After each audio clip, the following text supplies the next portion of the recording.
Hi, welcome back to the Dylan Rounds case. Welcome if you're currently here in the live chat. Appreciate it. As you can tell by the title, today we're going to be talking about the latest developments in the Dylan Rounds case, latest info, and for most part of it, checking out the Find Dylan Rounds Facebook page, as that's where it's come from, the post.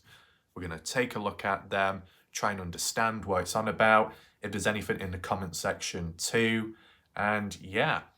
Also, if there is time later on, probably going to take a look and carry on completing that forum page discussion about Dylan as we're close to ending that, right? As well, if you haven't already, before we continue any further, make sure to check out my previous video, which I covered on Dylan Rounds. I'll provide a link down below in the pinned comment section to that. And speaking of last night's video, the chat on good behaviour, but that's partially because other stuff was going on elsewhere. So humans were spread out more evenly this time. You get what I'm saying? And speaking of which, it was last night I heard about this new development in the case, right? And that's because yesterday I did the video earlier on in the day at some point. And then fast forward later on at night, that's when the news came about 2 hours before my live premiere. So I had no chance of, covering a video on it because I already made a video. That's why we're doing it today, in case you're wondering, right? And speaking of which, this new development in the Dylan Rounds case, depending how it goes, if it's talked about for a longer period of time, my prediction is, unless it's already happened, is conspiracies are going to be made, rumours are going to spread in some way, and there's going to be a return of suspicion towards the family, right? And some of you might be wondering how, why, what. Well, in this video, it'll make more sense once we get into it, okay? So there's that. As well, I did a poll on my community page on my channel. Make sure to check it out. Go on my page, go on my community tab, and make sure to vote. It's regarding the timing of when live premieres drop. It's always been 9:15 p.m. UK time, but recently supposedly it's later for other people because of time zone changes. If you want it earlier, make sure to vote on my poll and we'll see what the results are. I've not had a look at them yet, so I don't know about this video, but as for other videos down the line, might change it around. I mean, if it's earlier, that's kind of a good thing as well, because, with the time zone being different with UK and US, it is late when I do it, right? So if it was possible to do it a bit earlier, then I guess that would be practical and effective. And also, one thing to acknowledge, although I don't like mentioning it or referring back to me that often, one clear observation to make, because it is a fact. One thing that separates me from a fair few other YouTubers is the fact that I make a video, put time in, I edit the video all by myself, put time in, and source out other bits of material if need be, and then upload it, and then appear in the live premiere as well. So I'm doing like 2 to 3 lots of tasks in which other people that complain, bitch, whinge and whine, oh, I've just come back from here, I've just come back from there, oh, I'm going to do a live stream now, oh, it's so hard, oh, it's so difficult. It's like, all you have to do is sit down, press the live button, start talking, right? Okay, it's not easy for everyone, but if you bring on some other people, then you can distribute the discussions and start different things and talk, right? And then that's it, done. Do you have to edit? Not really. Do you just press the upload button and before that press the live button? Yeah, and that's it. There's a lot more goes into it when it comes to a pre-recorded video, and even more goes into it and more effort when it's done as a live video premiere as well. So we'll just see what the voting's like, whenever that is. Make sure to vote. And yeah, I mean, what we'll do just before all the people arrive, if some are late or not, we'll just refer back to the comment section of the last video. Shouldn't take us long this time. Answer any questions, clear anything up, And then once we've done that, then we can head over to the Find Dylan Rounds Facebook page. One thing I just want to say now, just in case I do forget, it appears there is a fake Jazz Girlson account. Jazz Girlson, okay? Am I referring to that Jazz Girlson account that left a comment on my channel? No, I don't know if that's a real account or not, but as for the Find Dylan Rounds Facebook page, there supposedly is a fake account on there. So you see now infiltration, possible hacking, or just impersonation. And that's all going on, and it has gone on, and other things in the past without me covering that page, right? So when I was told not to include this or not to include that, or advised, is it possible at least? Is it possible to do this or that, which it isn't quite possible to do by Jazz Girls. And it just goes to show that whether you talk about the page or not, people still may get targeted, right? And I think what you've got to understand as well, technically the Find Dylan Rounds page on Facebook, not only is it public, that people can access it, even if you're not a member, but it is advertised, spread about, whether it be on, I guess, missing person posters, maybe in some news reports, and even Candice Cooley herself. So whilst, you know, it's just another point where you're saying, oh, you shouldn't show this, you shouldn't show that, you should blur out this, you should blur out that, and then some people are in support of it as well. It's like, why should I censor my coverage on it when you or some of you advertise it public and actually put it in the news or it's in the articles? So one person can advertise it, the other person has to censor it, even though it's public. That really makes no sense. That is a massive, massive contradiction, okay?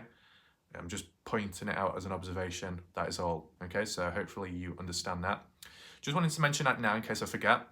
Also, the odd few people were wondering where Famous Op is.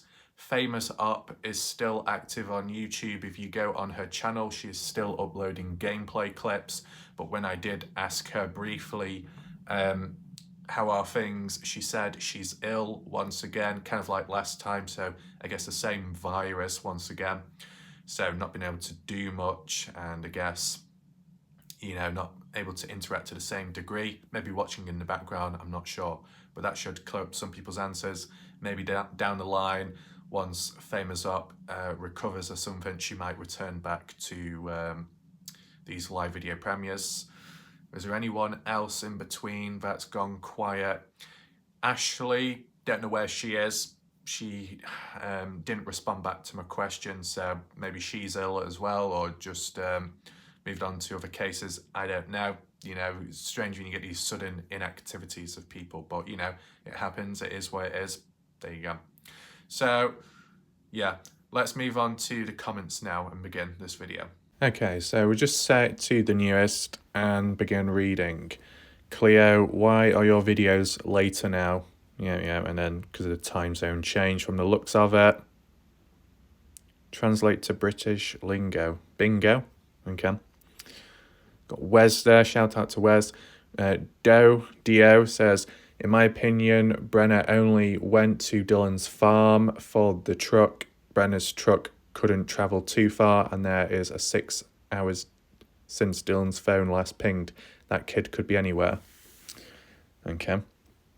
For the truck, I understand.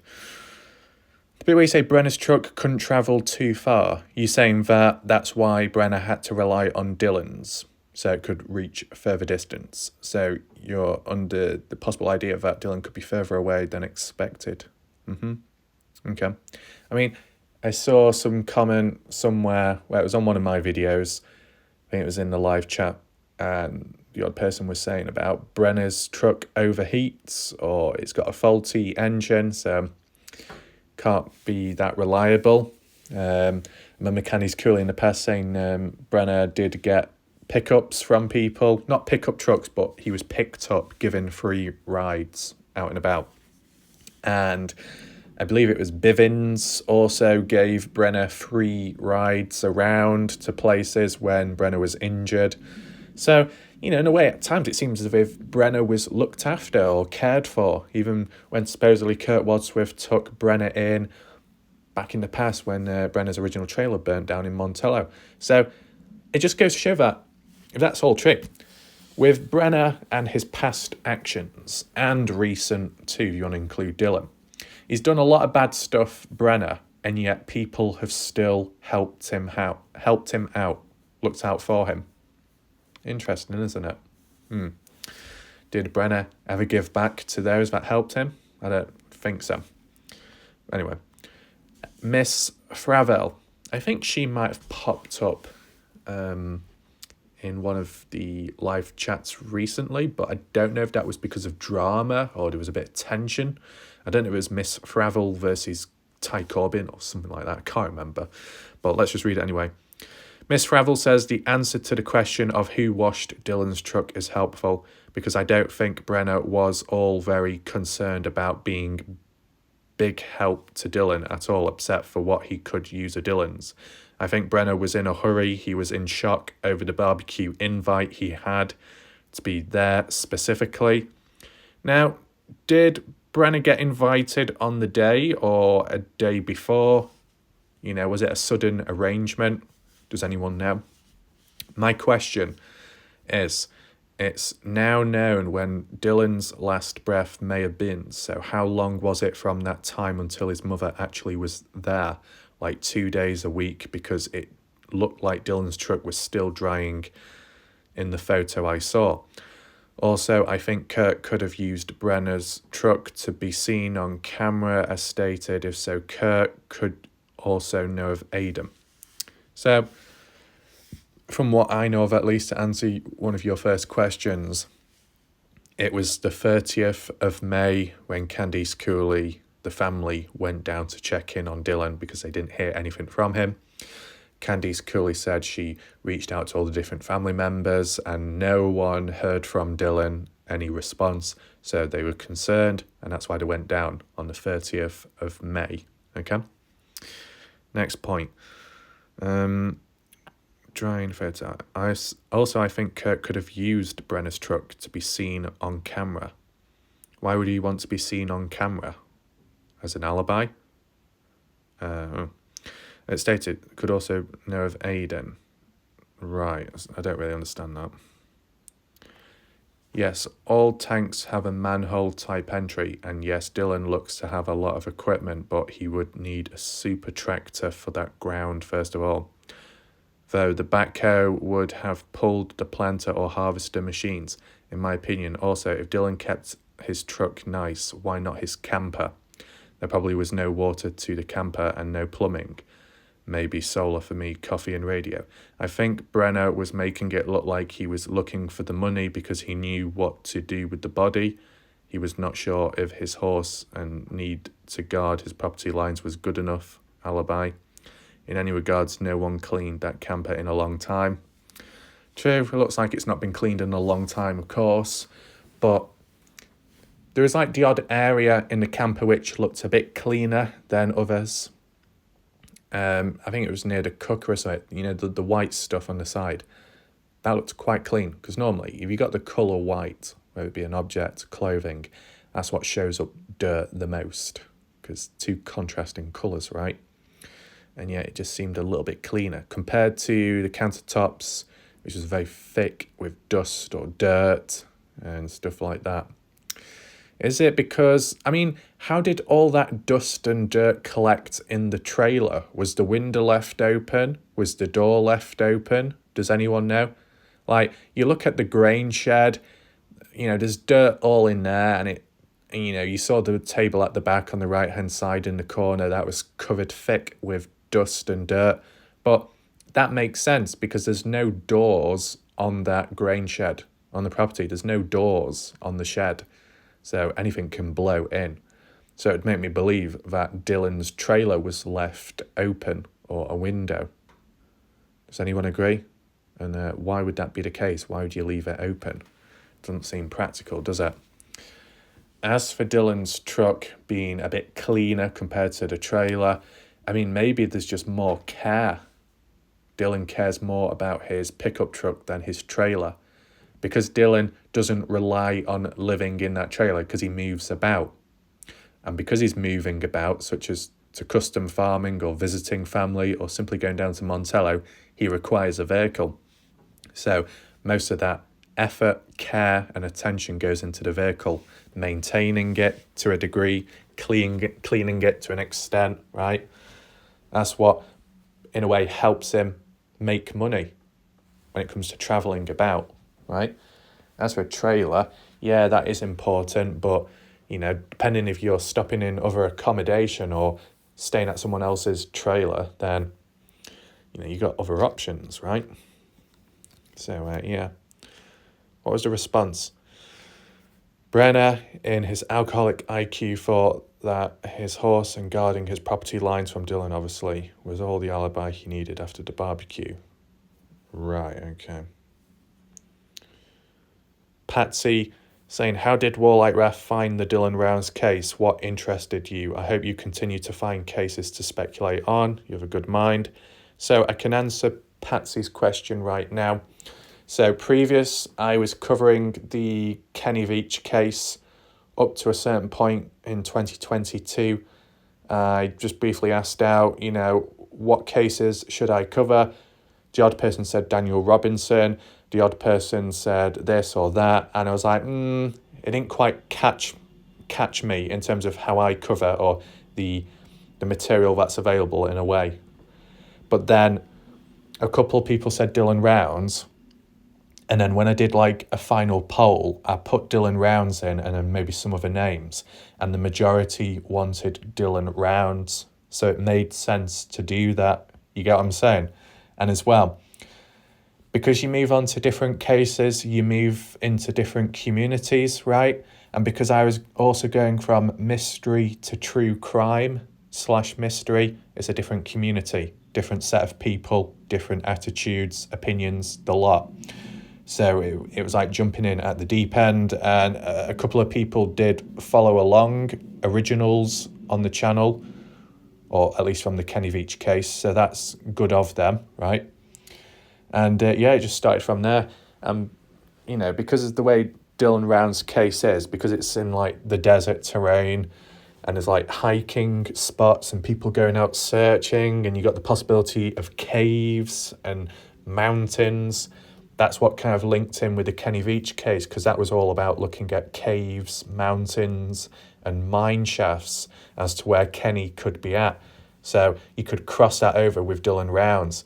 And when it came to the family, when it came to body language, when it came to people switching and changing in behaviour, whether it be people directly in the case or just involved online, I was able to observe it, right?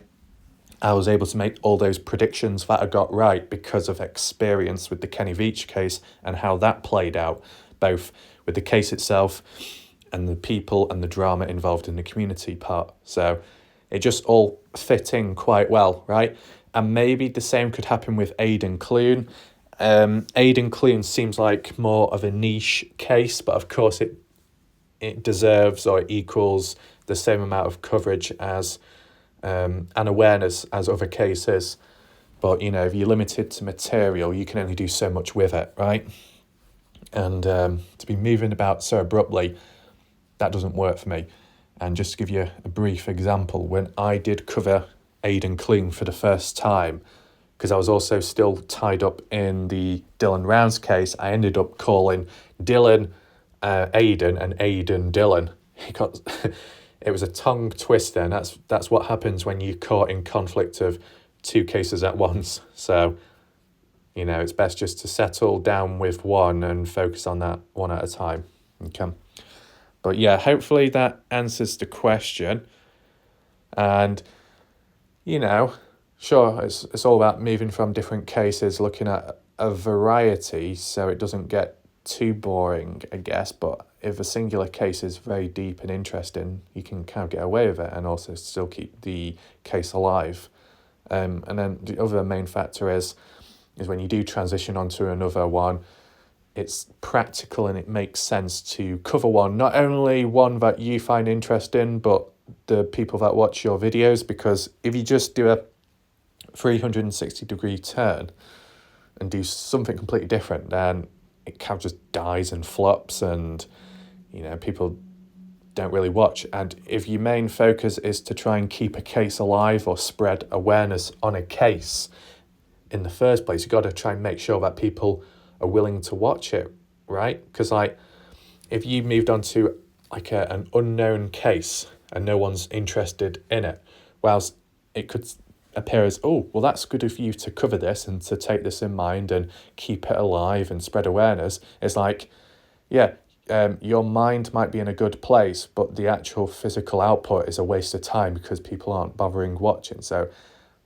you know, you got to try and balance it out, right? It's a bit complex, but yeah.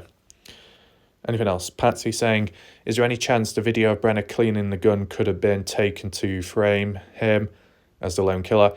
Could Brenner not have known the video existed? Either Brenner started the video on purpose or by accident, or Dylan took the video as a last effort, or someone else took the video. Never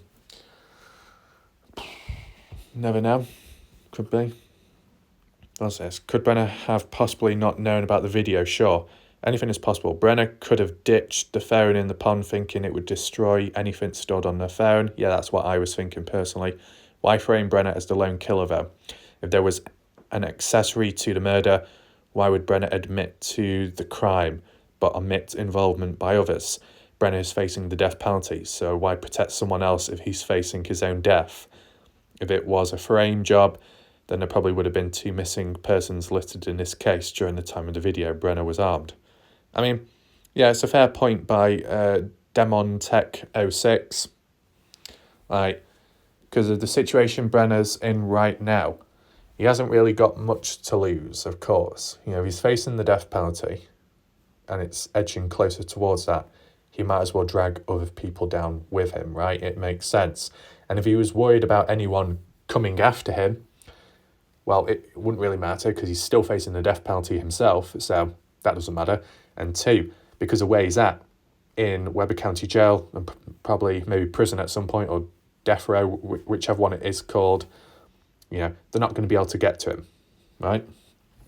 So, really, I mean, the only other possibility would be the reason why Brenner could be covering for someone or some people is if those some people are very good friends with Brenner or have helped him out massively in the past.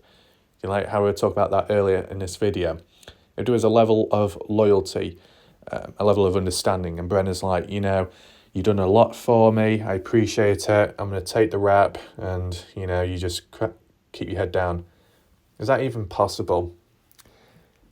In my opinion, probably not. It just seems, Brenner doesn't seem like the do-gooder type of person, right?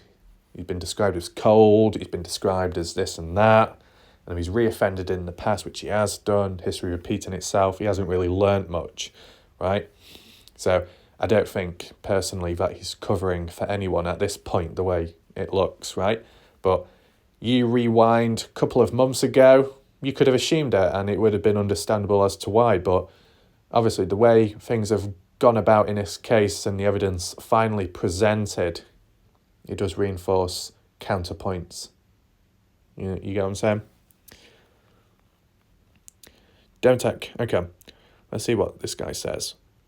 Warlike Ref, I've watched your videos and many others like this since the case began. There's a lot of questions regarding the video, the gun, the video, and possible scenario of how this all unfolded. There was multiple people who had contact with Dylan before he disappeared.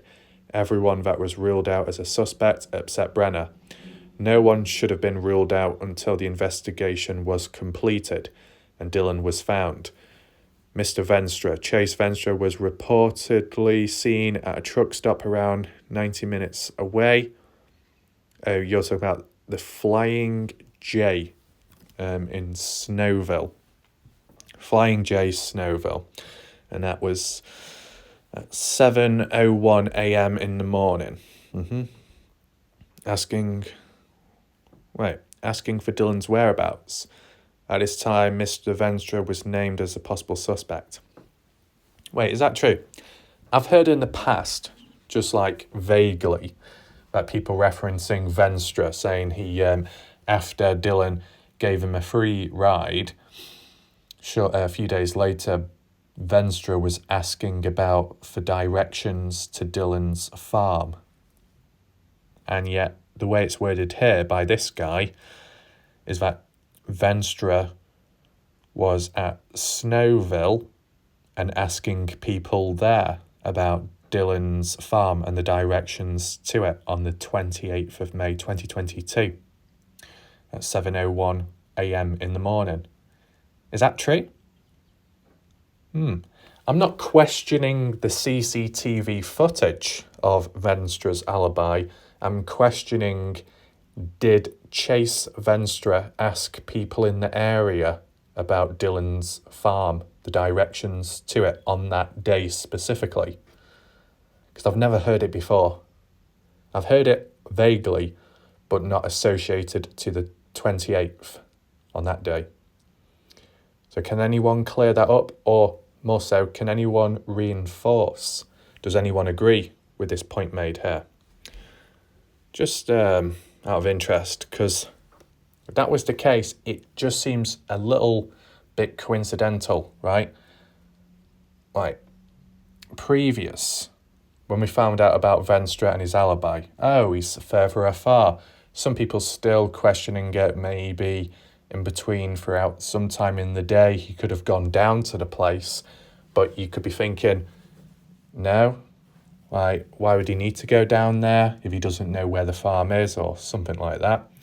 But it turns out that Venstra was asking about for directions. He already had that in mind, that there was a reason for him to go down there sometime in the day. You know, what did he see? You know, did he go down there to assist Brenner, or did he go down there for something else, to talk to Dylan and, you know, saw what happened?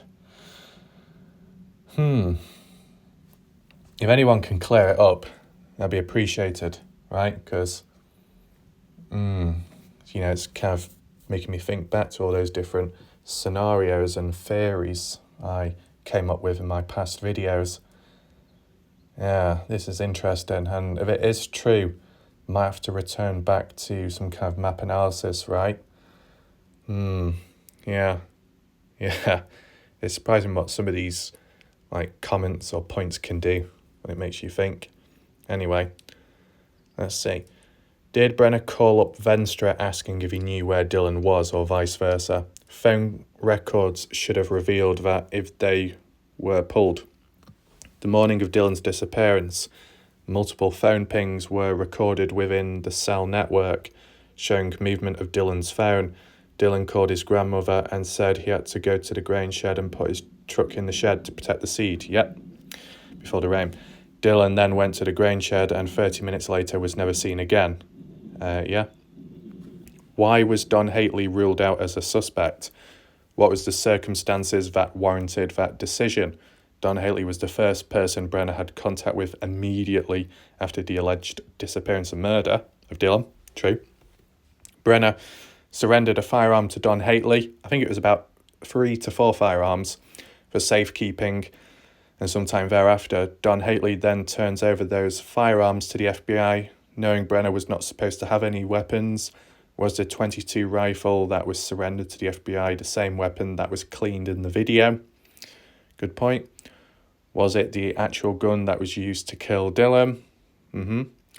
The way it was reported, Don Hately and Brenner were friends with each other, so why would Don Hately give firearms to the FBI knowing exactly what that meant for Brenner? And as well, with them being, with them being friends and described as long-time friends, you know, for Don to be throwing Brenner under the bus just like that, it does seem a little bit snake in the grass, like, you know, screwing over your close friend. Is that normal? I mean, in my reality, it's happened. So, in real life, I mean. But, does make you think.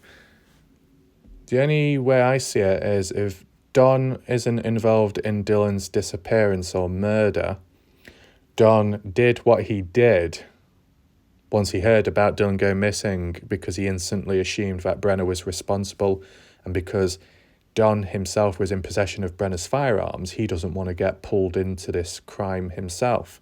And because Don has had a bit of a criminal past history back then, he doesn't want to repeat it. He actually doesn't want to reoffend. unlike Brenner. So that might be why he wants to clear his name as soon as possible, right? He doesn't want to be dragged down by his own friend. So he has to do something difficult and make the choice to basically screw over Brenner to save himself. So that's the way I see it, okay? Anything else? Long word in this. Actually, did I scroll up or something? Because it's too long, this. Brenner surrendered, found, yeah, safekeeping. Yeah, was the 22 rifle? Yeah, we've seen that. The way it was reported, friends with each other. Yeah, okay. Okay, let's continue. There were multiple items found in Brenner's trailer during the execution of a search warrant relating to the case. A few months later, Don Haley leaves Lucin to live somewhere else. What's the significance of that? Sorry, but there's just too much information present and evidence for him to know nothing. But he was cleared anyways. Yeah, I mean, did Don want to get away from the place because it was even more of a ghost town because literally no one was around? His neighbour Brenner, his friend, no longer there. Dylan, no longer there. Who did Don Haley have? Maybe he just wanted to move away to a different neighbourhood with more people present so he could hang out with people, maybe. It was a bit too quiet and dull and boring in Lucin, possibly. Or is it because he needed to get away because of him grassing on Brenner? Felt like maybe he needed safety, security elsewhere, get away. I know some people have suggested that maybe Don could be a witness in the Dylan Rounds case, but had to move away quietly, get away from it all, and then maybe he appears in court down the line or something. You know, there's different possibilities. Here we are. Okay, the last thing anyone heard from Dylan was that he was going to the grain shed. Okay, but then there was the photo of Dylan's truck at his trailer after his disappearance. Okay, fast forward to now, and then there's a video of Brenner cleaning a gun in his trailer. So my question is, how did Dylan's truck end up back at his trailer after the supposed timestamp of Brenner cleaning the gun with blood on it? Who washed the truck and where? Right, so to try and make sense of this, Dylan's personal pickup truck at the farm, Dylan waking up on the 28th the day, but going into the grain truck. The grain truck is different to the pickup truck, two separate vehicles. Dylan taking the grain truck to the grain shed on that day. Sorry, that was the bottle popping in the background. You fucking little twat. And maybe successful, maybe not, because it's unknown of whether Dylan was able to park it in the shed or not, or if Brenner did it himself, but somehow it ended up in there, right, at the end of the day. As for that timestamp with the gun, whose gun was it that was being cleaned? Was it Brenner's? Was it Dylan's? If it was Dylan's, then what about the pickup truck? How does that link there? How did Brenner get down to the farm in that time? How did Brenner use Dylan's gun if Brenner didn't steal it in the first place when taking out Dylan? That's why I said there's a possibility that, you know, as for the guns at least, to answer the earlier question of this guy, comment, is that Brenner probably used his own gun or so. That's why one of them's missing, that chrome one, as described by Ty Corbin, Shack Lady and a few other people. We've not found that, so that's a possibility. Brenner could have taken Dylan's gun later after that video, after that timestamp one. So there's that. And then if the vehicle was used after that point, I mean, from 8:43, was it? Yeah. Was it 8:43? Well, from around like 8:43 to 2:51 p.m. 8:43 a.m. to 2:51 p.m.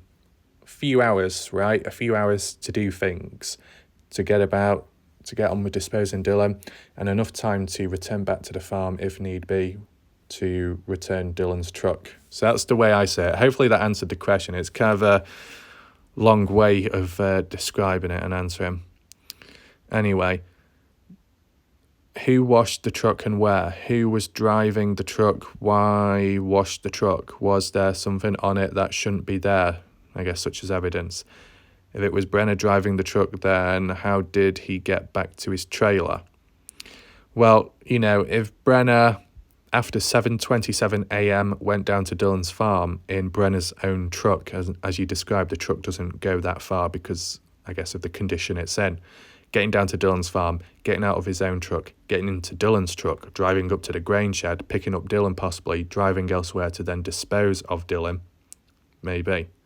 Then driving all the way back in Dylan's truck to Dylan's farm, washing it down, and obviously Brenner's truck is still present on the land, getting into his own truck, Brenner's, driving back to the grain shed, and then settling down. Does that make sense? And then maybe going down to the pond to dispose of the phone, then going on to Don Haley's. So it can be done in that time frame. There's a fair few hours to be getting on with stuff. As for Brenner, and as long as he's not messing about in between, he's being proactive, it's doable. Anything else? Was there something on it that shouldn't be if it was Brenner? Yeah, okay. That is why I really don't believe he was alone. There was also front end damage on Dylan's truck. So it's been debunked that the front end damage on Dylan's truck, that's when Dylan crashed into something in the past. He drove into a pole or a post, but that was in the past. Candice Cooley confirmed. Okay? Hopefully that clears that up. Could that have been from Dylan using his truck to open the gate? No. Was Brenner waiting for Dylan at the gate with a gun with an attempt to keep Dylan out? No. It's just a question, but was the soil tested for biological matter at or around the gate? I don't think so, but I assume that the soil collected from the grain shed, hence why there was a hole there, and that's why Shat Lady said there was biological matter, blood found inside of the grain shed at least. So that's probably why the focus is more at the grain shed, and as Candice Cooley described too, where it all went down. What does it say here? So here's a possible scenario that could have happened. Dylan calls Brenner to unlock a gate, blocking access to the grain shed and getting no answer. Dylan then knocks down or damages the gate, therefore causes damages to his truck. Dylan then goes to Brenner's trailer to get Brenner to unlock the gate. 30 minutes later, Dylan is shot and killed. I mean, if you crashed through the gate to get through, to then ask Brenner to unlock it, you don't need to unlock it because the gate's flattened on the floor. Described by Ellen Berg, Montello local, she said that the gate to the grain shed is quite flimsy, so you could either climb over it or fold it over or something. So, it doesn't require that much effort. Yeah. Anything else? Dylan's body is then loaded into the Ford by Brenner and driven back to his farm away from Brenner's trailer. Wait, the Ford by Brenner driven back to the farm away from Brenner's trailer to limit the suspicion of his involvement. Brenner arrives at the farm to find a way to hide Dylan's body, which could be in the bed of that truck. Brenner probably knew that there was a backhoe at Dylan's and decided to use that to try to bury Dylan. Brenner, unaware of how to operate the backhoe, decides to drive back to his trailer to hide Dylan's body in the grain shed or somewhere on that property. If it was in the grain shed, that hole would have been much bigger and deeper, the one we've seen photos of. Sometime shortly after Dylan's truck was washed and placed back at his farm, Brenner, unaware that he still has the key fob to Dylan's truck, so where was Dylan's gun at this point in time? Brenner was reported to be going to Don Haley's for a barbecue. It was also reported that Don Haley and Brenner showed up at Dylan's farm and or the grain shed looking for Dylan after he was reported missing and asked to look for him. A couple of days, supposedly, some said later on Saturday night, but it's been worded as the following day, Sunday, where Karen Rounds, which is Dylan's grandmother, ended up contacting Don Haley to go looking for Don, because Don Haley is a family friend of the Rounds family, right? Jim Brenner, is not a family friend, just simply an acquaintance. How is Don Haley a family friend, a long-time one? Well, back in the past, winter 2020, Justin Rounds said that Don Haley was assisting Dylan Rounds with some farm-related work, but Don ended up getting injured, somehow ran over with some equipment, and he was taken in by the grandparents of Dylan Rounds, looked after, cared for, helped, taken to appointments and checkups. Dylan assisted too and was there for him. And then they developed like a friendship from there. And Larry Rounds, the grandfather, got on well with Don. So there was an understanding there, right? So they're looking out for one another. So that's why they're friends. Anything else here? Hidden. Okay. A couple of days later, with Dylan's body hidden in the grain shed, the authorities and family show up with Brenner in the process of cleaning up any remaining evidence that might be there. Brenner was seen driving the grain truck into the grain shed. Was he? No. Brenner was seen driving the grain truck out of the grain shed and left it there when he was doing his spring cleaning June the 2nd. That's what the LE witnessed, right? And Candice Cooley said that one of the sheriffs, the police, went up to Brenner and questioned him. And Brenner just said, I'm just doing some spring cleaning, that's all. But from photos afterwards of inside, it proved that spring cleaning did not take place, but something else did. So probably disposing of potential evidence, and the LE stood back and let it happen. And even if the LE would just sit back observing, waiting for Brenner to slip up or reveal the next location or the key spot of evidence or Dylan, they didn't do a good job because they weren't able to ever locate those trash bags. And still not yet. Unless that's unknown talk, unknown evidence, but, you know, at least publicly not heard of any of that, right? Anything else? Brenner was seen driving. Yeah, okay. Brenner was then questioned by the local authorities about Dylan's disappearance.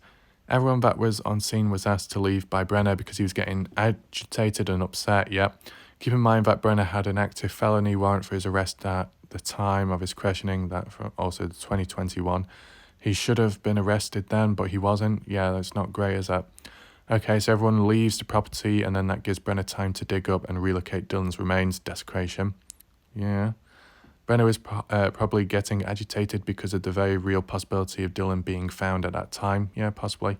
Realising that, it was probably at that point Brenner realised the gun key fob was in his possession and that he had to get rid of them quickly. Possibly, yeah. If that's what did happen, then Brenner would have been smart enough to know that having Dylan's personal property on him would have immediately incriminated him. Then magically the key fob and gun shows back up to Dylan's trailer, and not at the same time either.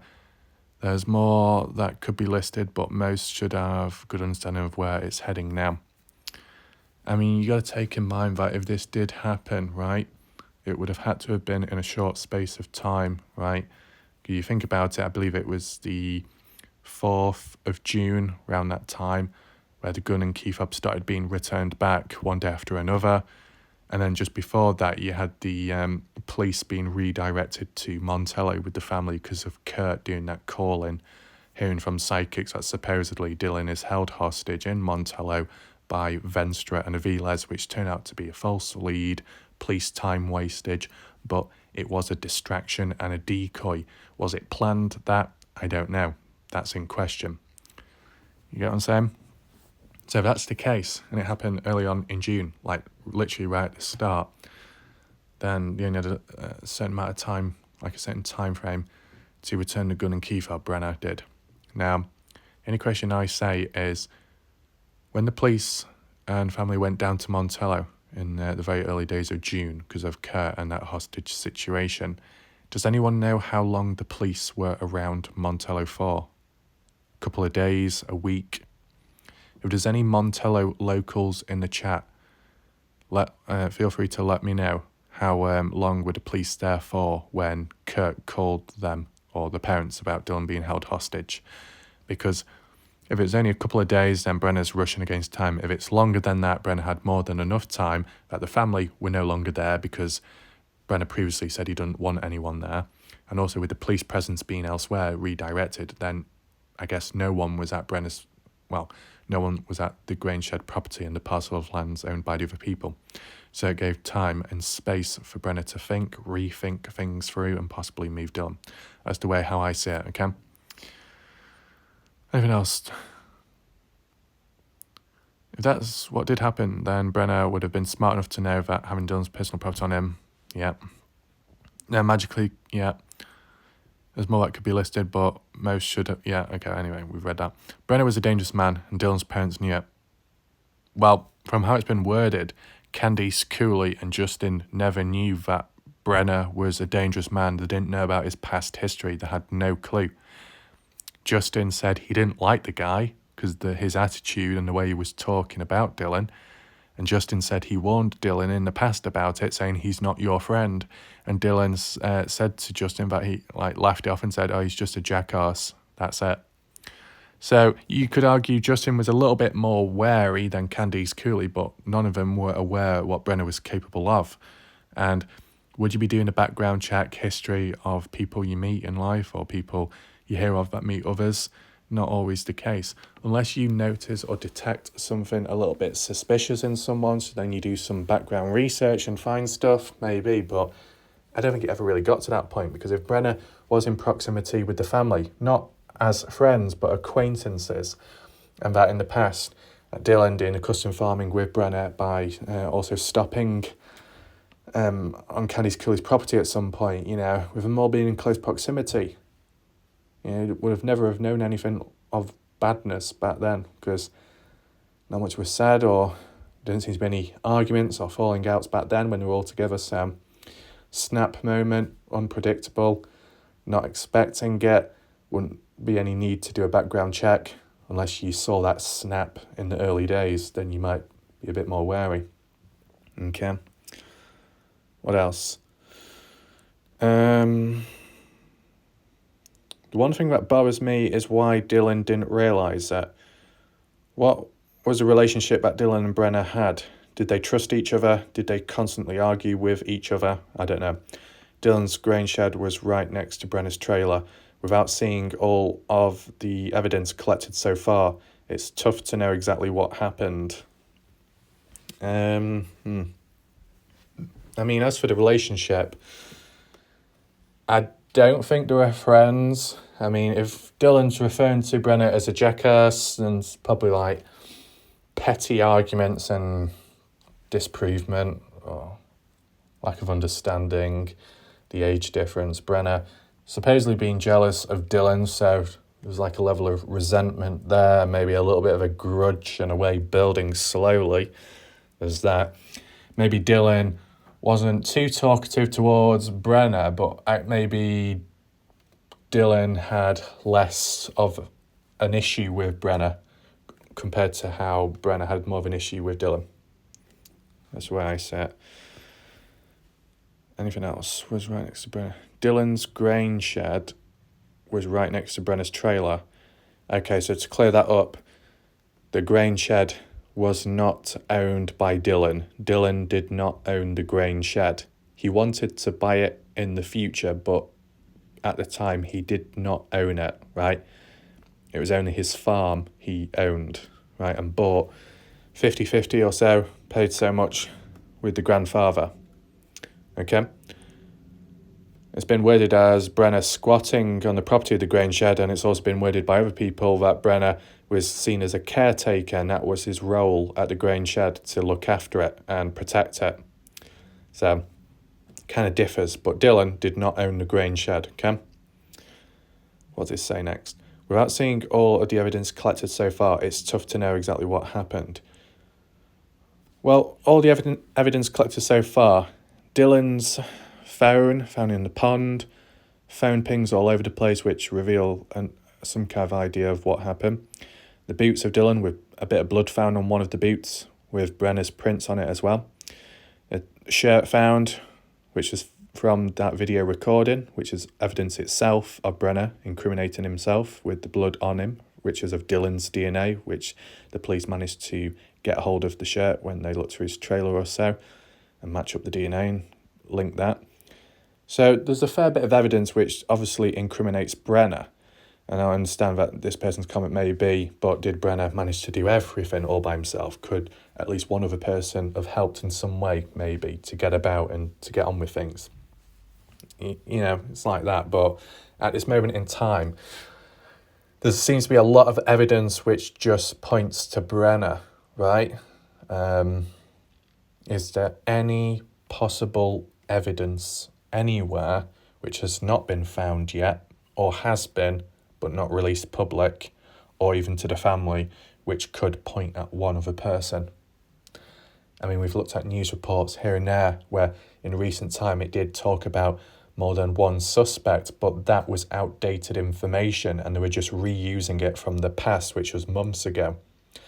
I've not really seen any other articles recently which have been hammering in on the new possibility or reinforced idea that there is another person involved somewhere down the line. It just all seems to be about Brenner at this moment. In the past, it was mainly about Brenner, but some people questioned, was it a witch hunt? Was it just because people didn't like Brenner and that maybe there was someone else involved, but people were defending them?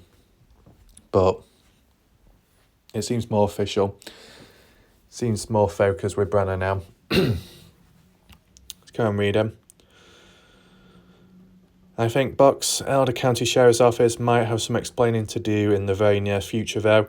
Brenner had an active warrant for his arrest for just over a year before Dylan's disappearance, the 2021 one, aggravated assault on Bivens, 69-year-old, with a lawn chair and kicking him to the ground in the head and stomach repeatedly by Brenner, and in the court case, which was towards the beginning, that being revealed in some other crimes he's committed in the past, the gun, the felony, the 33 months served, the 1980s Maryland shooting, which was seen as fatal, but then reduced down to just malicious intent, malicious shooting, so it wasn't attempted murder, so the charges were lessened and reduced slightly, I guess, by the attorney back then, and you had the North Dakota thing going on, can't remember what that was exactly, but people referred to it as some major thing that went on at some point.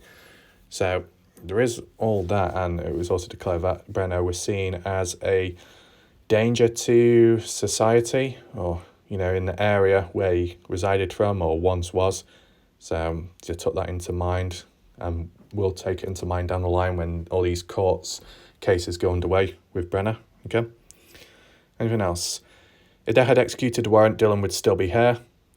Yeah, pretty much. If it was done in 2021, Dylan would still be around.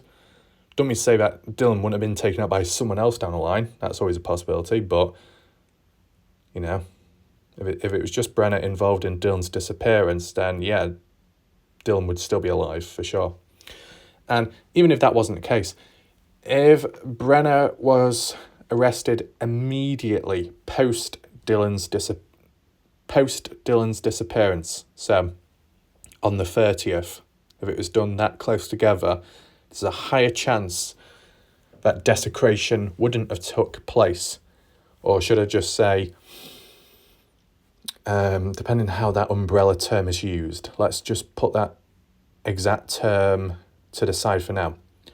If Brenner was arrested, charged immediately after Dylan's disappearance on the 30th of May, if for some reason it was done that quick, or they just took into mind the previous one out there, which was 2021 aggravated assault, which was pending, if they even just took that into mind, it could have prevented the possibility of Brenner removing Dylan's body. So then that would have meant that when the police went to the supposed first burial site where they could have found Dylan, they would have found Dylan under those circumstances if Brenner was taken in quicker, because then Brenner wouldn't have had enough time to be able to move about and move things in between until he was officially arrested the 16th, right? So yes, if things were done quicker, then would have been a completely different outcome in this case. It either would have never have happened, or it just would have been solved, resolved, Dylan would have been brought home quicker, right? And that's not been the case either way. It hasn't. So yeah, maybe down the line, Bucks Elder a question further. I remember Doug from No Thanks saying he had dirty info on the LE, things that could expose those people and get fired or something. I don't know if that was all words, talk, threats, whatever, but that was mentioned at some point. Obviously, Doug's gone quiet recently because of stuff going on. So, could there be anything tied there? Is he being targeted by someone? I don't know. All kinds of random dodgy stuff's going on, right?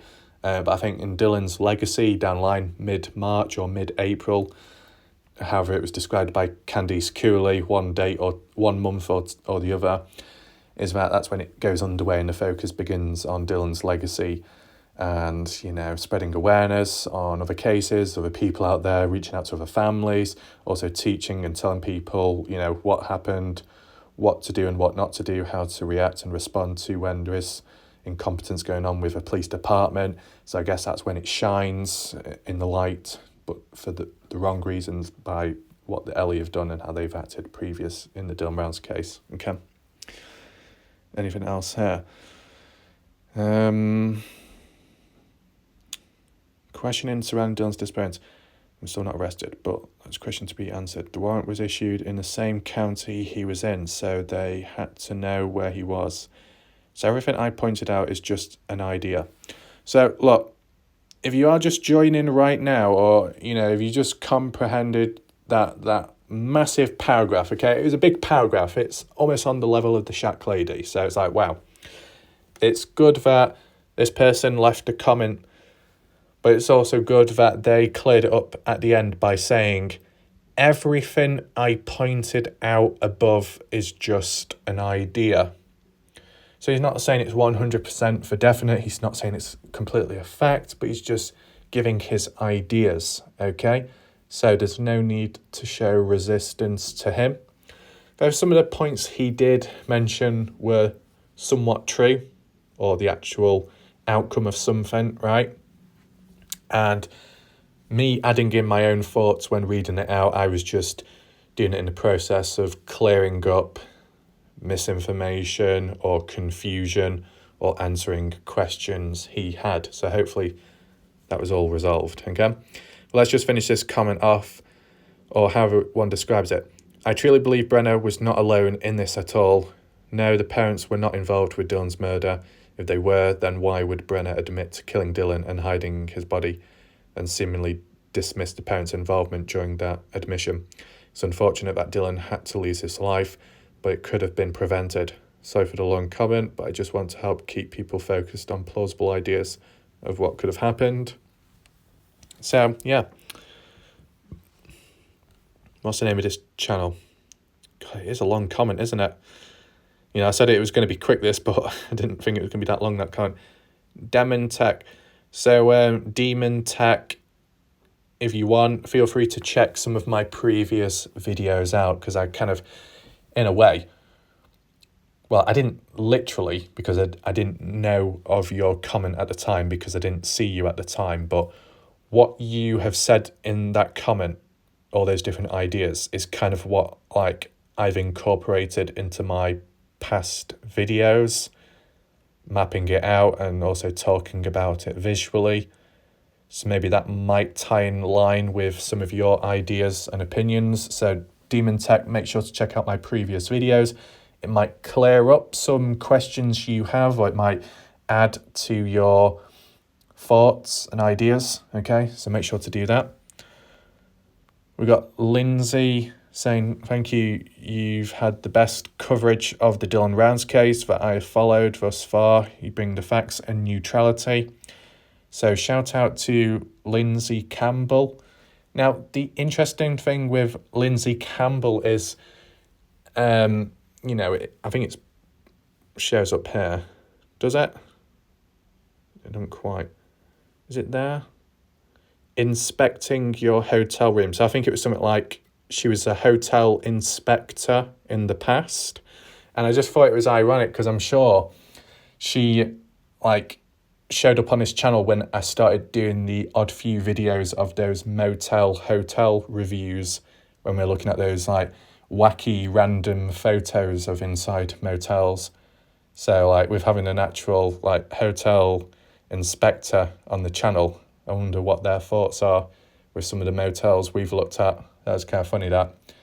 So shout out to Lindsay as well for also being a member on the channel too. So it's good of them. Is there anything else? Archangel Ty Corbin spoof. I don't know what that link is. Is that to Starcasm TV's channel? I don't know. Archangel, don't think I've ever seen their comment before. 6 hours again. Okay. And Indiana 59. If I got £1 for every time Rafi says right, I would be a very rich less. Maybe I have said right quite a bit.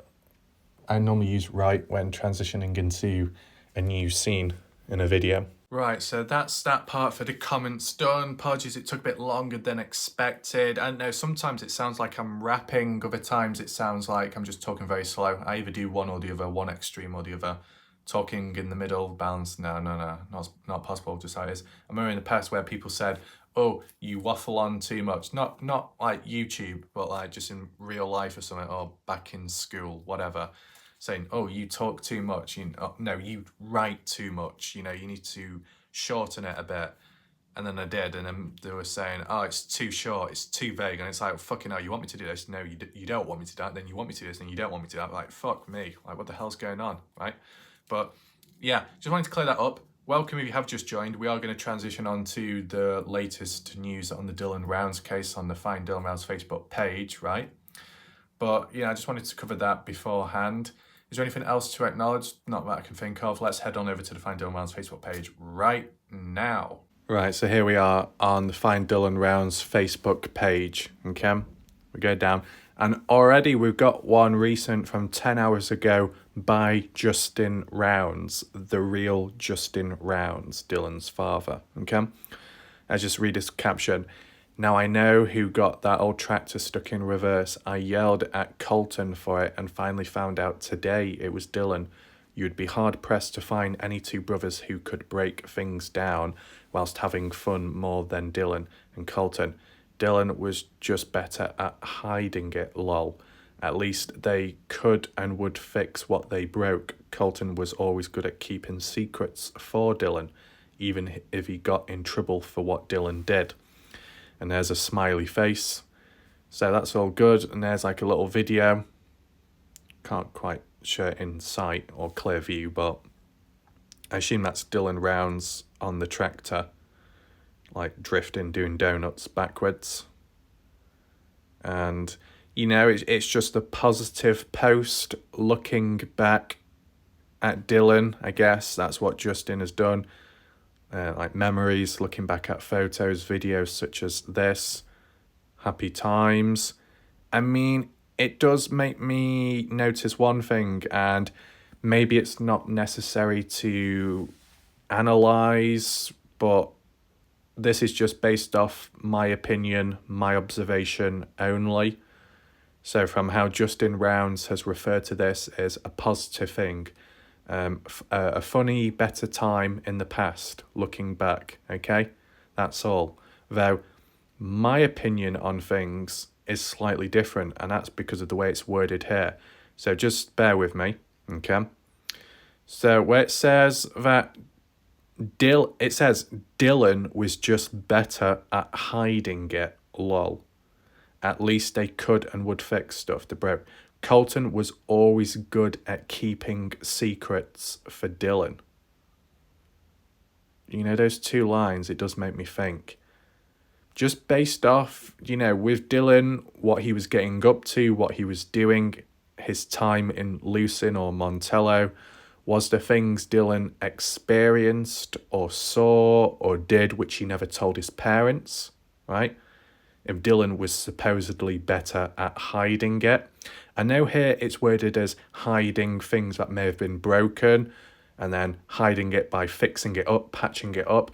But could it also translate in terms of Dylan's body language, hiding things, hiding emotion, hiding body language, either towards the parents or towards other people out there?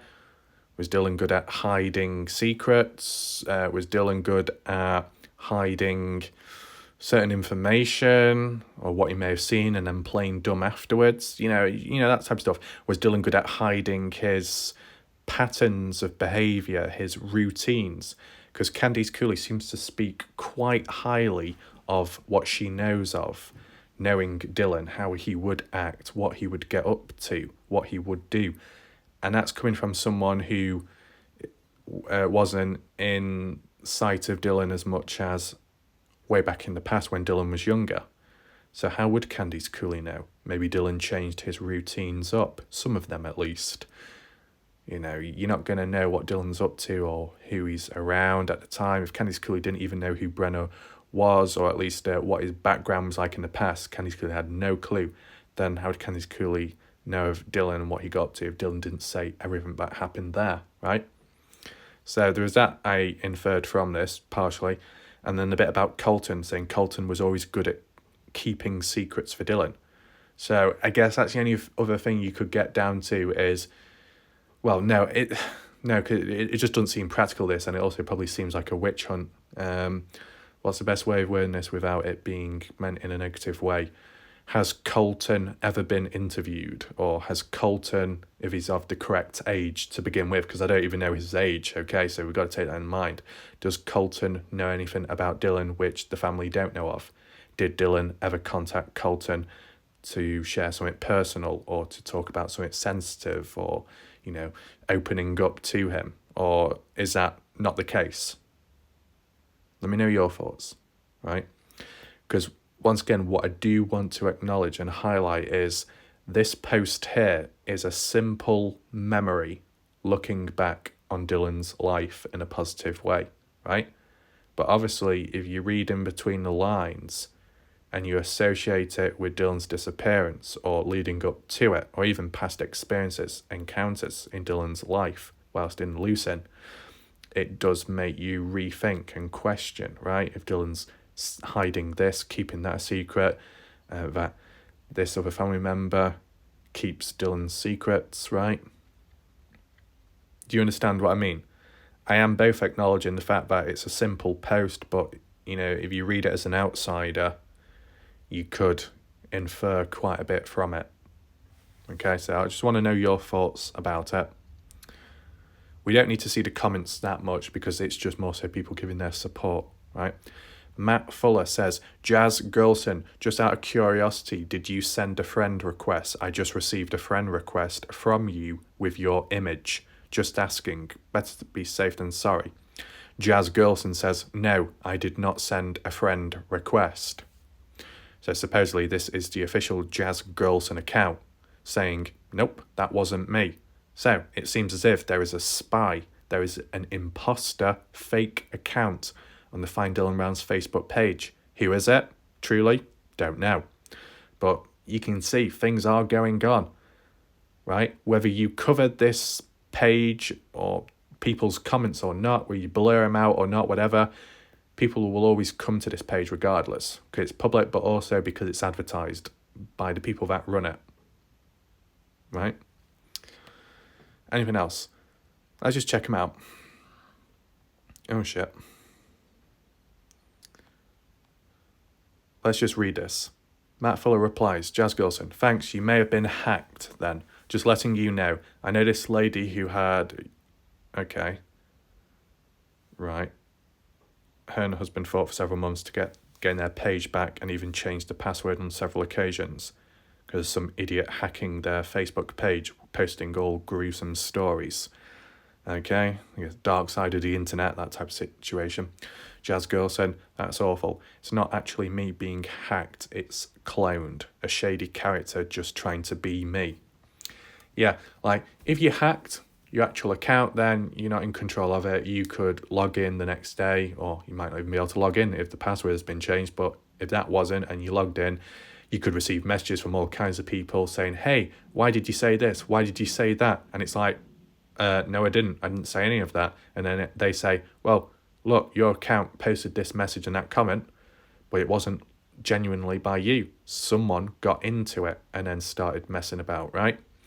That's not happened to me, but when we had imposter accounts on YouTube in the past, some people, I think it was mainly females, but then again, if it's like the majority that watch or involved in the Dylan Rounds case, more females than males, maybe that's the case, or maybe from more of a channel that has more female viewers. I don't know, but that's just a little observation I noticed, kind of irrelevant. But basically, what happened with me is you had these random people coming onto my channel, having a go at me. I think Grandma Bear as well actually showed up at one point, and then some other people in between, maybe from No Thanks channel, or maybe Pancakes channel, or Jim Terry's channel, right? And these audience members were having a go at me saying, why did you say this? Why did you say that? Why were you acting strange or asking that question? And then I was like, well, if you clearly look, well, no, you couldn't look at the time, but I was just basically saying that it wasn't me, because it wasn't me, and I clearly explained why and everything, and then you eventually understood, but it's because someone else was impersonating me, right? Leaving all these dodgy comments, right? And then when people notice that username, they type in the username or they search for it, and then they come across my channel and then assume that those comments were of me because it was of that username, but it wasn't the case, right? So you don't have to be hacked. Your account doesn't have to be hacked. A clone or an impersonation account can do the same amount of damage, okay? So it looks like Jazz Girlson is going through the same experience. Should report it. Jazz says, sure, because it's not me, but I am happy to be your friend. Okay. Okay. What's this one? Right. Jazz Girlson. Let's just read out this chain of comments. Uh-oh, someone tell Patty Westridge she blocked me, the real me. Jazz Girlson, I just told her in this post. Just make sure to beef up your security. Facebook. I own a group of 80,000 people. Locked out for a week. All right. Yep, I have 2-factor identification in place, plus my groups all have backup admins. Good advice. Right, okay, so that's just it. Just wanted to briefly go through that. So you can see that the people on the Find Dylan Rounds Facebook page are being attacked in some way or another. Now, Weedleby acknowledged it as well or something, but, you know, once again, end of the day, if the page is public, then you're going to be open to possibly being attacked. If it's not public, you're still going to get attacked, right? If you advertise it on posters or on news channels or articles or YouTube channels, whatever, people are going to know and hear about it. Or if you just type it in on Google, people are going to hear about it, right? So it's one of those things where if you make it private, yeah, you do reduce the tension and all that, but maybe it starts alienating people, so that's a negative. And still, you will and may get attacked by someone if they're really that desperate, okay? It's kind of like on YouTube, you get these member-only videos, right? And it's like, oh, locking out all these people, or you've got the subscriber mode only, where people can only leave comments if they're a subscriber on the channel for a couple of days or more, or you're a member, whichever one, or both. All people have to do is just create an alt account. Like if someone was a black sheep and they were blocked from a channel, all they have to do is create a new account or something, buy the membership, and then they've got access to the video, right? Or subscribe to the channel, but under a different name. So like, there's always like a back door. Even if you try to reduce it, there'll always be someone able to worm their way in if they really want to, okay? So I guess you can reduce the amount of conflict and badness that goes on, but you can never ultimately stop it, right? And that applies to any platform, both online, but also in real life too. You can't prevent everything. You can't control everything, okay? Any other post down here? This is an old post, okay, but we can just refer back to, because I know some people wanted to see alternative photos of Dylan Rounds. Okay, so there's Dylan. Zoom in a little bit. That's Dylan Rounds. I don't know exactly what cap he's got on. It's a slightly different one. Okay. Is that acne on the side of the face? I don't know. And then, you know, he's kind of like mud, soil, dirt on his clothing, as you can see. Right?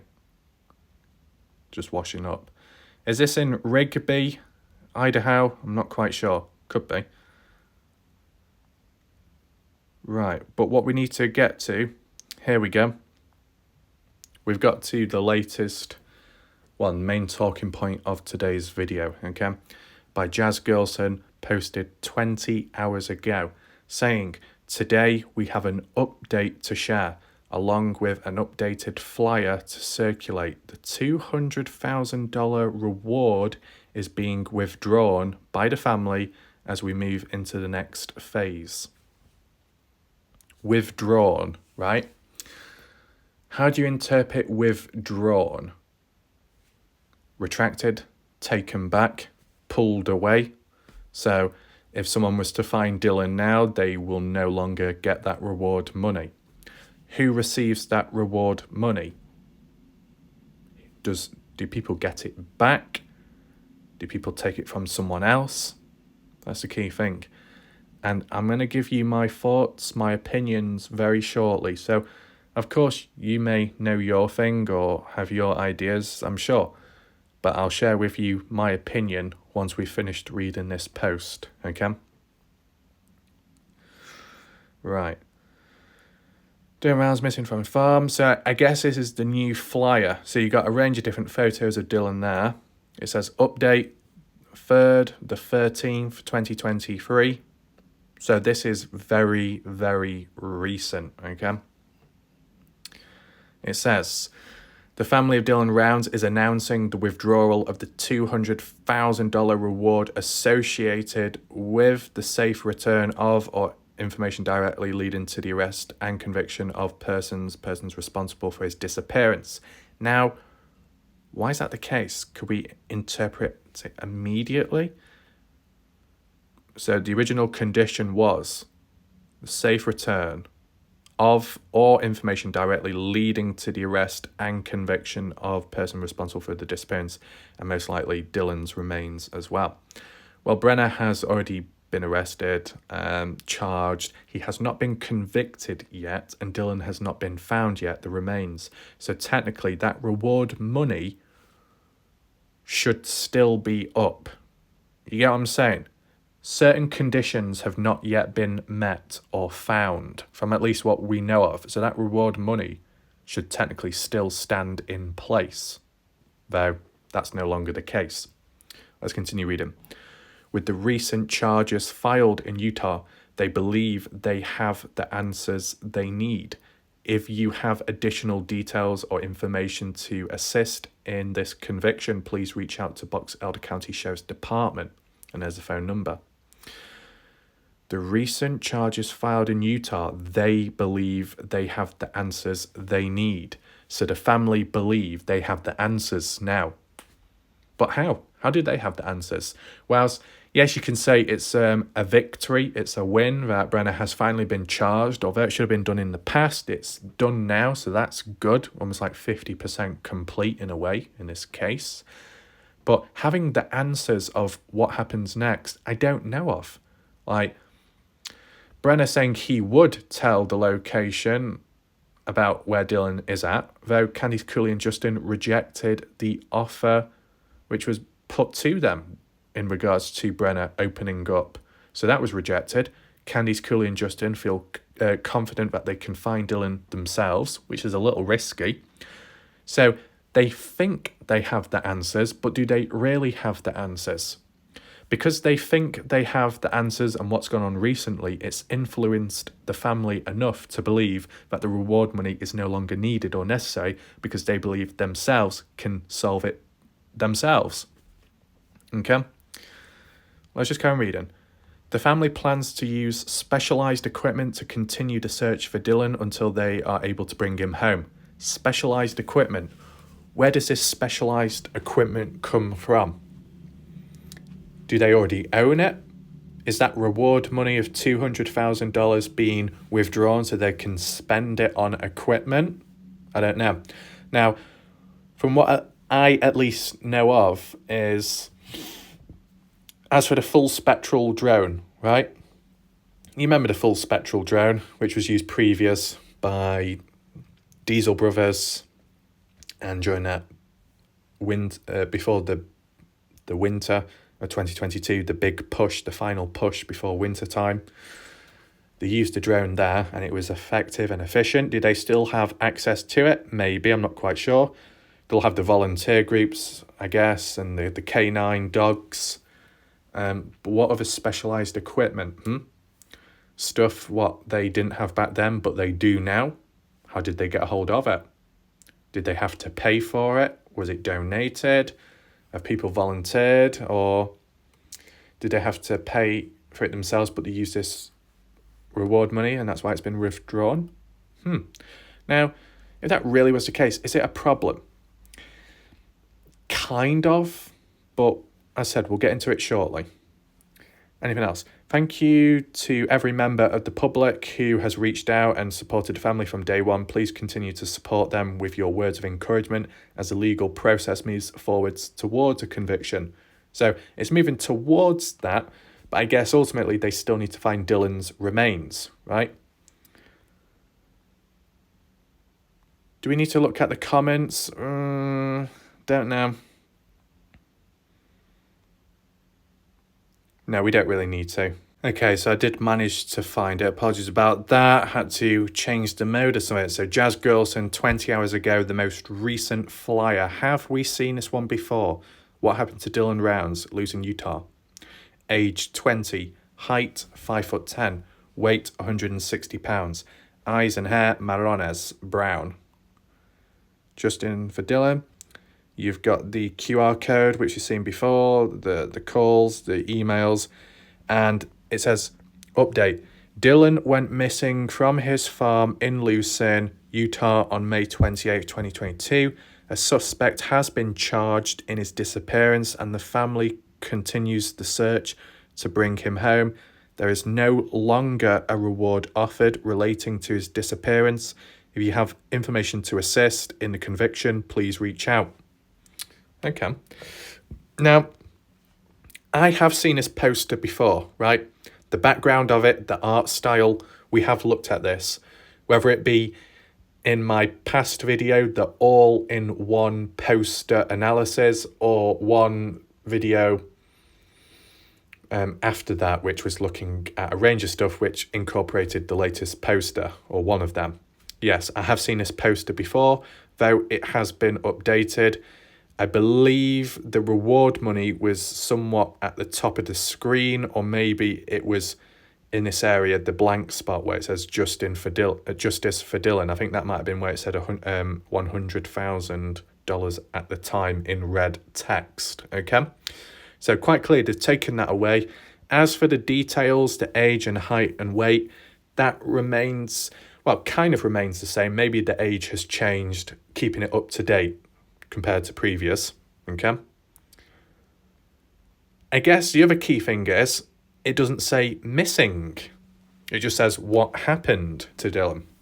You remember, all the posters in the past, and including any missing person out there, you get a missing person poster, right? And I know this is a flyer, but even when they did the flyer during the hunting season for the people that go out there hunting, even those flyers said missing person. And it said Dylan Rounds and gave some information about it, right? This doesn't even say missing anymore, does it? I know down there it says Dylan went missing from his farm, but it doesn't have like the subtitle or the title literally saying missing person, right? That's what I mean.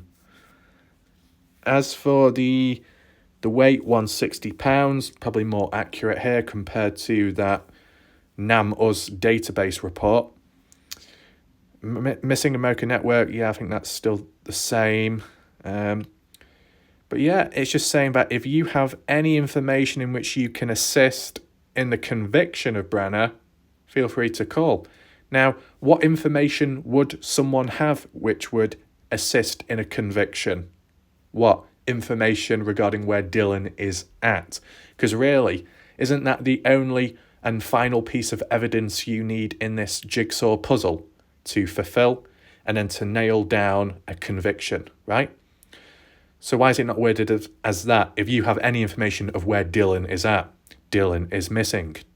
Does anyone know where he's at? Call in or reach out somehow.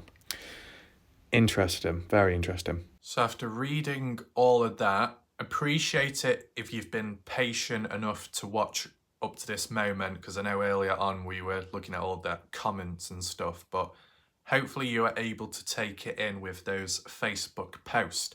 And if you have just joined now, make sure to rewind back to catch up and understand what was talked about 10-15 minutes ago of Jazz Girlson's account being cloned by an imposter on the Find Dylan Rounds Facebook page, Jazz Girlson being an admin on the Facebook page, as well as being in direct contact with Candice Cooley. So that's interesting. Who's doing it? What's the motive for it? As well as Justin Rounds with that post looking back at Dylan, but acknowledging that Dylan was good at hiding stuff and that Colton was good at keeping Dylan's secrets. So you could interpret that regarding Dylan's disappearance. More so Dylan maybe hiding things, or, you know, having his own routine, his own experiences, which Candice Cooley doesn't really know of. There is that. And technically it's taken to the grave because Dylan's not present to be able to say what he knows or what he's seen or in the past with other unrelated stuff. So there's that. And also just then reading about the update to the flyer of Dylan Rounds, worded as if Dylan is no longer missing, but he is missing, but it's not treated as a missing person poster anymore. That reward money has been withdrawn. That if you do have any information in which you can assist to a conviction of Brenner, more directed as that, almost like the end game, the end result, feel free to reach out. But if you do have any information and it is a success, you're getting nothing now. And from the reason why that seems to have happened, okay, and this is where people might start developing conspiracies, you know, going down dark pathways, maybe accusing the family of being suspicious. You know, like, if you just think of it on the spot, reward money has been put up. If you didn't know who it was put up by, you could be thinking maybe it was donated, maybe it was raised by a community of different people, let's just say. And then you suddenly hear it's been withdrawn, taken back. But was it returned back to the other people? You may not know. You might assume that basically the family have taken that money out of the pool and now they're in possession of it. So what? They've taken money. They've taken money. So that's suspicious, right? Well, when you break it down, when you know what is what, it doesn't sound as suspicious, okay? If you do disagree, give your own thoughts and opinions down below. But basically, $20,000 was put up by the family in the early days of the case. Candice Cooley then wanted it to go up to $50,000, but Justin Rounds, having the final say, said he wanted it to be $100,000. And that's what happened, okay? That's why it was at $100,000 for quite some time. Justin, I guess, had the majority of the money, which he put up. Sounds reasonable. And then later, Heavy D and his crew ended up matching that reward money with an additional $100,000. And that's why it then stood at $200K, as you saw mentioned in that post, the update. So if money has been withdrawn, pulled back, I guess Justin or Candice, whoever put that money up, received the $100,000 back, which they already owned in the first place. So they're not really gaining anything, okay? But what about the other $100,000 offered by Heavy D? Now, did Candice Cooley and Justin get that as well? Or not? That's all I want to know. What I did ask in the past when, just asking different questions, I think it was the Shack lady said, for legal reasons, it wasn't like put into the pool of reward money, but it would be handed over by Heavy D if it did lead to a success in which a person, general public, let's say, came in and said that they know where Brenner, they know something about Brenner, that they know of where Dylan's location is, the remains. Then it led to the conviction and those conditions were met. So then the reward money is given over, immediately, I guess, receiving the 100K, and then later Heavy D transferring the other 100K over. I think that's like how it was worded by some people in the past via the comment section on YouTube, right? I don't think Heavy D and the crew ever handed over the 100K immediately, but it was like in a pending situation or some kind of legal contract or something. If anyone can clear that up, feel free to do so.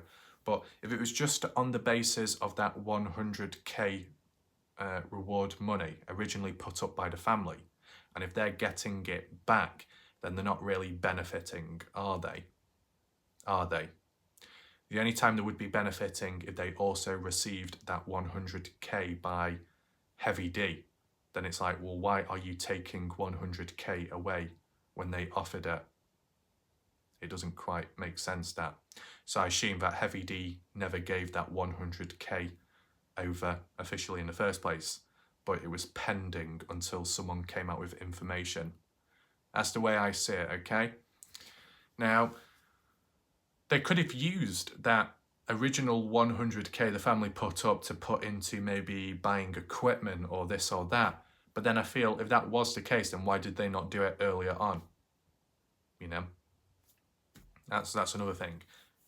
The bit where it says that they are confident that they'll find Dylan Rounds, as we've seen in those like news interview, the East Idaho News Channel one, that they feel like the reward money is no longer needed, as you know, they feel like progress is going to be made. Depending how you read that post, what we just saw then, right, as well as the poster and some of the details on it, it was all worded, and this is like first time impressions, at least from when I read it. It seemed as if it's almost on the verge, or it's already happened, that Dylan has been found, though that doesn't seem to be the case. But when reading it, it's like Dylan is not missing, but he is missing. We still need a conviction, so if you've got information, feel free to hand it over. But because Brenna has been charged, because we feel confident we can find Dylan, then we don't need to give any money to anyone. Now, wouldn't it be very awkward or unfortunate if someone, a stranger, general public, did find Dylan all of a sudden and it led to a conviction? That person wouldn't get any money now. Now, of course, the factor is, the main point, it's not all about the money. You know, people would say, it's not all about the money, it's not all about this, not all about that. I'm just basing it off, it's kind of unlucky, unfortunate timing, that's all. But to withdraw that money, there needs to be a level of confidence and certainty that whatever can happen soon, and by them mainly, and not by like general public. The other argument you could add in to defend the family is the fact that because it's gone on so long, over 9 months long the case has gone on for, and in that space of time the reward money has kept going up and up and up. Has it led to more intel over time? No, it's been silent, it's been dead, right? So it clearly shows that the reward money wasn't enticing people to own up, to speak out, to confess, was it? That didn't happen. It actually led to Brenna confessing first before anyone else came up with information. That really says a lot, right? And that could just simply be because no one else out there knows of anything.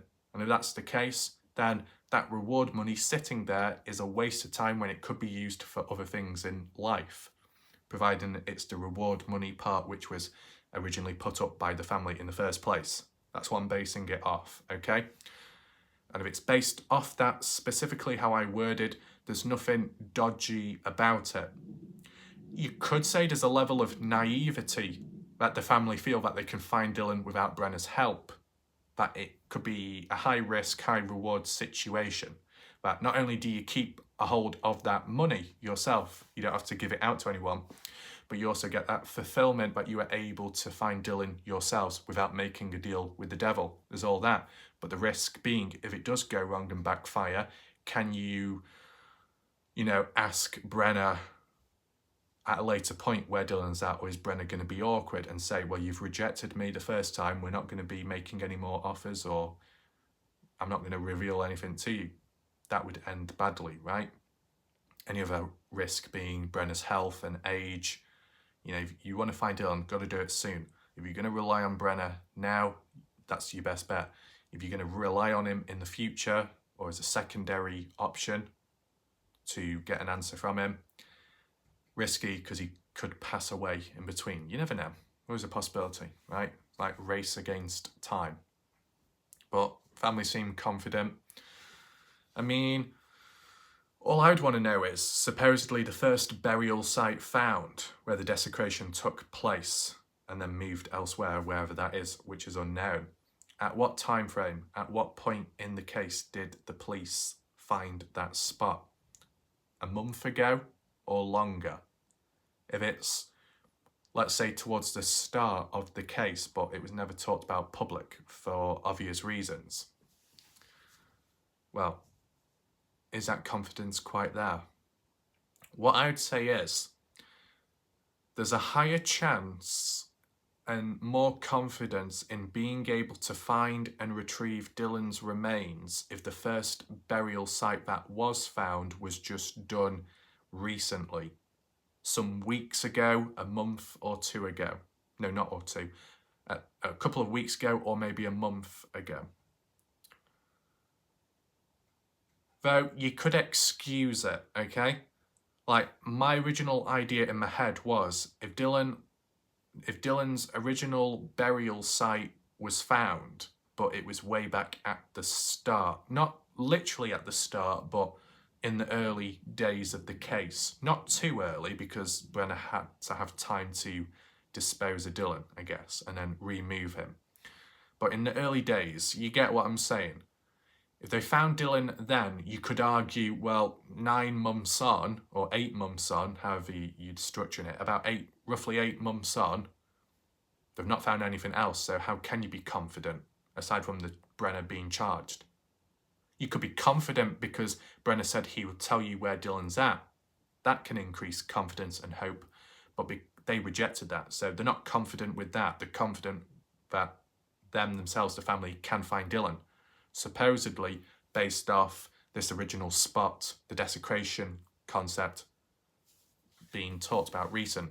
So I'd assume that it's a bit more recent, this desecration being discovered, that Dylan was removed elsewhere. That would have had to have been a little bit more recent. Though, you got to take in mind winter time, right? Winter has been present, so you know, there's not been searching. People haven't been looking for Dylan. There's not really been any investigations. So, whatever happened, right, this desecration charge, this first burial site, it seems like it didn't happen at the beginning, but it hasn't happened just recent. It might have come about recently, but it wasn't found recently, I guess, because of the winter. So it must have happened before winter time, before November, or early November 2022.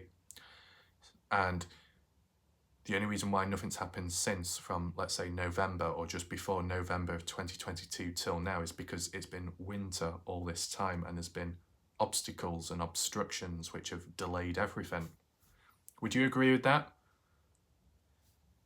Because my original point of this was, if you're confident you can find Dylan, that must be based off recent information you've heard. And that recent information you've heard must have happened somewhat recent.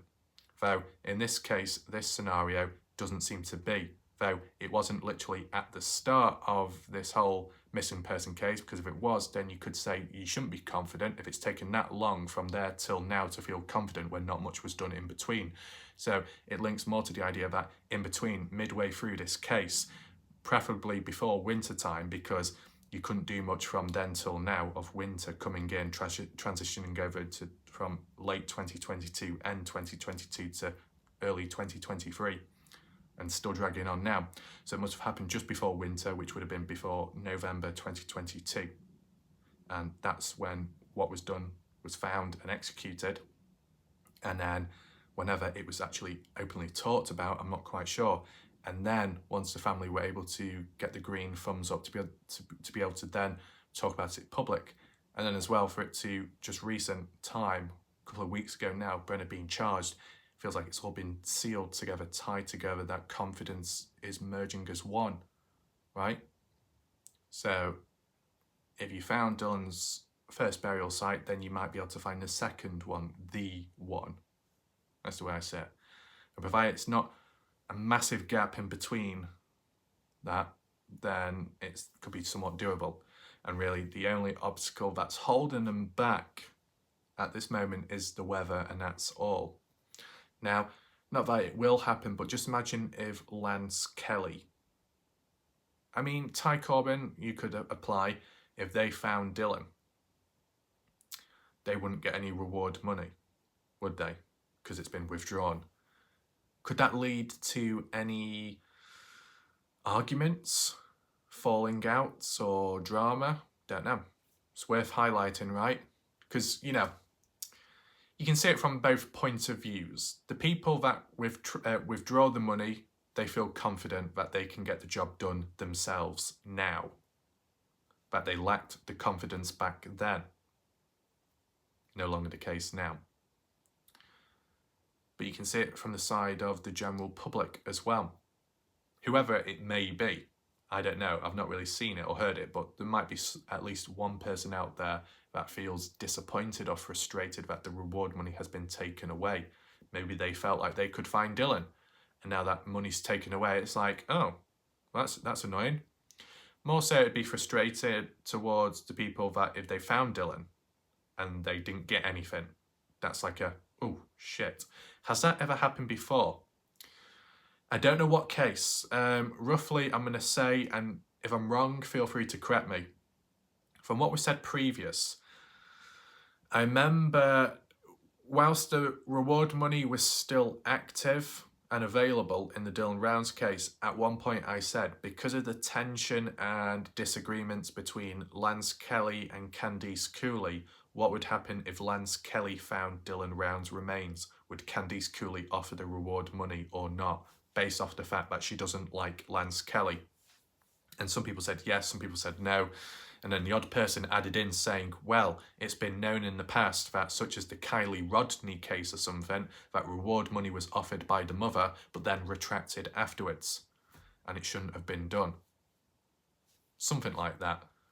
Or maybe another case where reward money was offered, they found the person, and then it wasn't given out. It was actually retracted by the parents, the family. Is the same what happened there the same that happened here? No, because Dylan still has not been found, right? It's just that in this case, the family feel confident that they don't need as much assistance or incentive for other people to find Dylan when they know they can do it themselves. Though yet they still encourage and rely on volunteers and, you know, resources. So what I would say is maybe that $100,000 which was offered by the family in the first place as reward money, which is now withdrawn in their possession once again, either they put it into the equipment to be able to find Dylan, which arguably could have been done earlier on in the case. So why drag it out? If that's not the case, literally, then maybe that 100,000 is given out to charity, Equisearch, or someone else, or maybe spread out. Maybe the family, if they do find Dylan, are just so grateful, even though they may be the ones that found it, or the volunteers assisted or literally found Dylan, or LE, maybe. And technically, none of those would receive money because maybe they don't need to, or it's non-profit or something like that. But maybe Candice Cooley wants to give it out in some way, that 100,000, or Justin as well, to charity for their efforts, or to help support those volunteer groups out there that do search and do help. Maybe that's a little prediction what I'll say, right? So whilst the 100k has been withdrawn, okay, I'm saying 100k because the 200k, well, Heavy D should get that, right?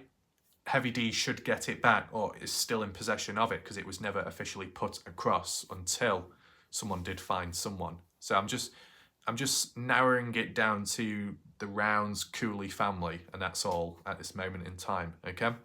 So my little prediction is that 100k could be offered out or spread or split towards different charities, that although they probably could do with that money, because it's been taken from them by their own, like, actions by putting it in that reward money, and it's just sat there dormant all this time for 9 months, 100k.